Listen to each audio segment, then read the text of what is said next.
जगणं इतकं सोपं नाही आहे. पण मी सांगतो की म्हणजे मला हे इतक्या लवकर कळालं, डिप्रेशन पण माझ्या लाईफमध्ये इतक्या लवकर येऊन गेलं कारण आणि त्यामुळे मला आता असं वाटतं की आता माझ्या कोणती पण परिस्थिती आली तर मी त्या परिस्थितीचा सामना करू शकतो.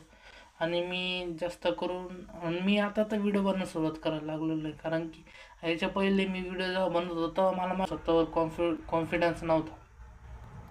मी करू शकतो म्हणून, मी करू शकतो म्हणून मी शाय होतो. मग समोरचा व्यक्ती माझ्याबद्दल काय विचार करत करत असेल यावर माझं जास्त लक्ष राहायचं. जास्त करून माझं ते लक्ष राहायचं. मला असं वाटायचं लहानपणी, अरे कोणी माझ्यावर असं मला कोणी वाईट बोललं नाही पाहिजे, मला कोणी वाईट समजलं नाही पाहिजे, मला समोरच्यांनी माझ्याबद्दल चांगलाच विचार केला पाहिजे. कारण की मला असं मी तुम्हाला सांगतो, वर्गात मला काही काही टीचर असे होते की ते फक्त मला मला पाहिजे आणि ते ना असं म्हणायचे, हा थोडा जास्त शहाणा आहे, हा थोडा असंच आहे. पण मी तसं नव्हतो. पण काही काही टीचर होते जे मला ज्यांच्या नजरेमध्ये मी खूप चांगलं होतो. काही टीचर असे होते त्यांच्या नजरेमध्ये मी खूप म्हणजे असा टुक्कार मुलगा होतो, म्हणजे असा एकदम वेगळाच. मग मी विचार करायचो, तर हा सर मला चांगला म्हणतोय आणि हा सर मला चांगला म्हणत नाही, यामध्ये फरक काय आहे म्हणून नेमका. मी तर वागतो चांगला आहे, पण जो मला चांगला समजत नाही हे तो सर कोणत्या गोष्टीवर मला चांगलं समजत नाही.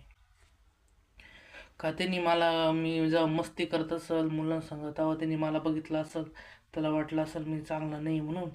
आणि मी जेव्हा पुस्तक वाचत असेल किंवा मी अभ्यासामध्ये चांगला असेल, समजून घ्या मला मॅथ हा विषय खूप आवडतो. म्हणजे असे 2-3 विषयाचे जे शिक्षक होते आणि इंग्लिशचे शिक्षक होते 7th स्टँडर्डला, 50 मार्काचा पेपर राहायचा, तर मला 50 पैकी 49 पडले होते.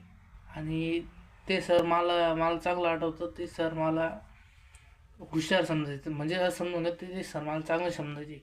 पण मला चांगलं आठवतं, मला एक सर होते, ते सरांचं नाव मी घेऊ का नको, पण ते सर त्या टायमाला मला आहे ना त्या विषयामध्ये मला मार्क कमी पडायचे. त्याच्यामुळे ते सर मला काय समजायचे की हा अभ्यासामध्ये चांगला नाही, हा टुक्कर मुलगा.